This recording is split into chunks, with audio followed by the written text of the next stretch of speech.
মারধর করছে দর্শক যেমনটি দেখতে পাচ্ছেন একজন কোরআন পড়েছিল এবং উনাকে কোরআন পড়ানোর কারণে কিন্তু প্রকাশ্যে কিন্তু মানুষ মারধর করছে দর্শক যেমনটি দেখতে পাচ্ছেন। কোরআন পড়েছেন কেন কারণটা বলেন। আমাদের পবিত্র আল কোরআন এটাকে পড়ছে, দেখেন কিভাবে পড়ছে। দর্শক দেখতে পাচ্ছেন এখানে একজন কোরআন পড়েছিল টিএসসি চত্বরে, তাকে পুলিশ কিন্তু হেফাজতে নিয়ে যাচ্ছে আর তাকে কিন্তু সাধারণ জনতা কিন্তু মারধর করছে দর্শক যেমনটি দেখতে পাচ্ছেন।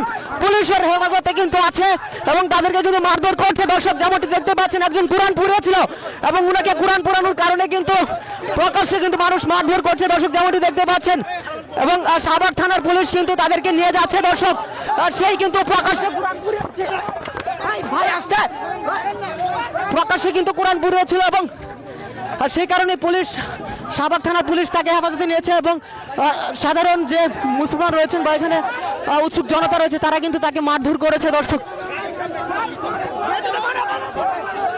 দর্শক দেখতে পাচ্ছেন পরিস্থিতি বিপাকে চলে গিয়েছে। পুলিশ তাকে হেফাজতে নিয়েছে। একজন যুবক সে কিন্তু প্রকাশ্যে টিএসসি চত্বরে কোরআন পড়েছে, তাকে কিন্তু প্রকাশ্যে সাধারণ মানুষ কিন্তু মারধর করছে দর্শক।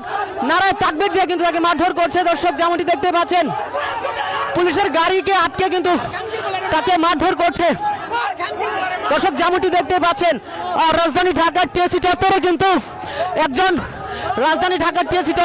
কোরআন পড়েছে, তাকে কিন্তু সাধারণ জনতা আটকেছে এবং সাধারণ জনতা ধরেছে দর্শক যেমনটি দেখছেন। পুলিশ কিন্তু তাদেরকে হেফাজতে নিয়েছে এবং তাকে শাহবাগ থানায় নিয়ে গেছে।